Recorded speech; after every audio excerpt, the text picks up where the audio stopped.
We have to allow children to learn. Do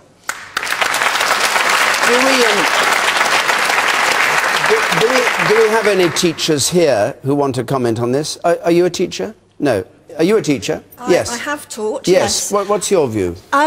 For me, knowledge is information and experience. So we need to be able to give children the knowledge by developing both the information and the experience. So it's okay to give them the information, the data, but we have to give them the experience to be able to turn that into knowledge, and that means doing a bit of both. Okay. And the woman here on the left, yes. I'd like to say that I think one of the most divisive things isn't so much the curriculum, it's the faith schools.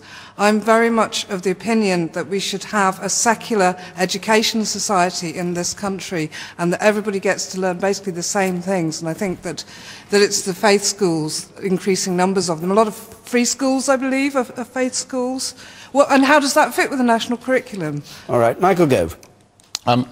Creativity depends, as Anthony said, on making sure that you master certain skills, you acquire a body of knowledge before then being able to give expression to what's in you. So if you're musically gifted, or you want to pursue creativity in the way in which you write, you need first of all to learn your skills.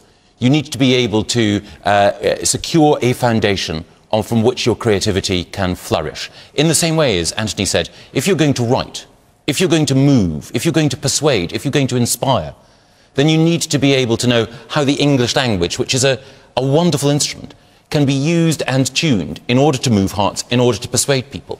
And you cannot be creative unless you understand how sentences are constructed, what words mean, how to use grammar. Was none of this being taught? Well, one of the problems that we had is that the national curriculum that we inherited in a number of areas was, I think, insufficiently supportive of those who wanted to ensure that people acquired that stock of knowledge. And what we've done is that we've collaborated with teachers in order to make sure that the new national curriculum that we're proposing and consulting on encourages that level of creativity.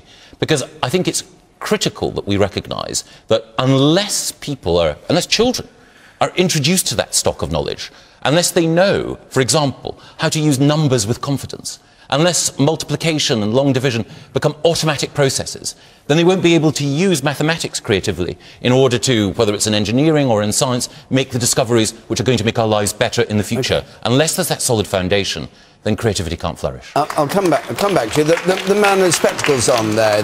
Yes, you were soon. As a teacher, I think it's to Michael Gove's credit that he stood up for a lot of important principles, standards, rigour, body of knowledge.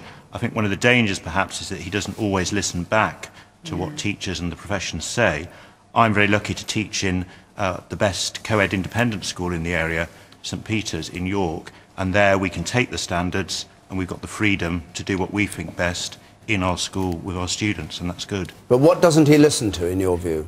He doesn't listen sometimes to the professional bodies, to the different specialists within subjects, and the representations to exam boards.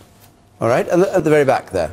I agree with the concept of the body of knowledge, because that is a very, very important aspect of being creative. In a previous life was an actor and musician and did all sorts of fun things that way. What I find disturbing about what happens with Mr. Gove at the moment is that that's very limited scope of what is being given. That body of knowledge seems to be dead white guys.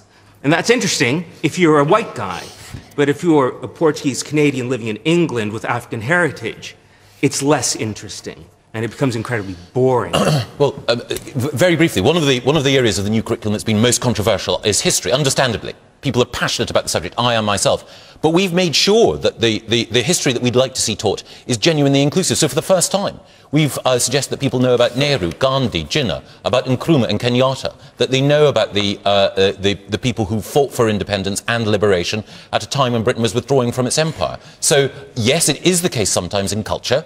You know, if you're looking back at the greats of English literature, a disproportionate number of them were, you know, men, and almost all of them are now dead. But it's also the case that we stress the importance of people from, you know, Christina Rossetti to George Eliot, both in the history and in the English curricula. So I do take your point. Perhaps in the past, the model of education that many of us grew up with was exclusive. But I recognise that students who are growing up today need to be aware of the wealth of creativity and also the range of influences on these islands. All right.